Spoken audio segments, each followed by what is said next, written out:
ወጣቶች ስሙኝ። ሰላም አለይኩም ወራህመቱላሂ ወበረካቱ። አንድ የዑመር ኢብኑ አልኸጣብ አንድን ወጣት መንገድ ላይ ያገኙታል። ወጣቱ ደግሞ ያው የዘመናችን አይነት ወጣት ነበርና ሊሰበርሳ ከያና ሲሄድ ያዙትና ዑመር አንዴ ካቀመሱት በኋላ አሞሃል አሉት። አላመመኝም አለ። ታዲያ ለምንድን ነው ሰበርሳ እንዲህ እያልክ የምትሄደው ሲሉት ያው እንግዲህ ምናምን አላቸው ወጣትነቱ ምኑ።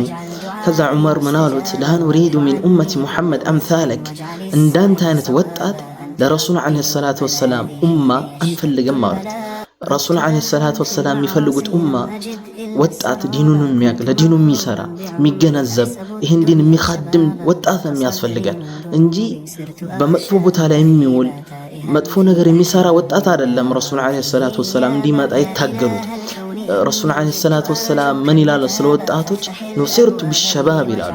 እኔ እኮ በወጣት ነው የተረዳሁት።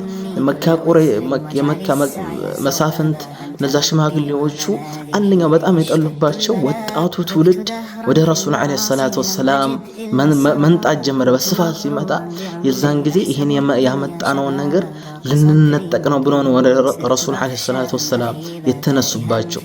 ወጣቶች ቀደምቶቹ ለዲናቸው ብዙ ነገር ሰርተዋል፣ ብዙ ነገር አሳልፈዋል በወጣትነት እድሜያቸው። ቀደምቶቹ እነ ቢላል ኢብኑ ረባህ እና ዓሊ ኢብኑ አቢ ጣሊብ። ዓሊ ኢብኑ አቢ ጣሊብ እኮ አስራዎቹ ውስጥ ነበር እኮ ረሱል ወደ ሂጅራ ሲወጡ እኔ ፍራሽ ላይ ተኛ። እንግዲህ ካገኙት በዛው ሊገሉት ማለት ነው። እንግዲህ እኔ ፍራሽ ላይ ተኛ ሲል ያቆራጥ ጀግና ፍራሹ ላይ ተኝቶ ረሱል ዓለይሂ ሰላቱ ወሰላም ወደ መዲና የሄዱት በስንት ዓመቱ ነበር? አስራዎች ውስጥ ነበር። ልጅ ነበር፣ ገና ወጣት ነበር እኮ። ወጣቶች ለዲናቸው ብዙ ነገር ሰርቷል። ወጣቶች ለዲናችን ብዙ ነገር መስራት ይጠበቅብናል። ሰላም አለይኩም።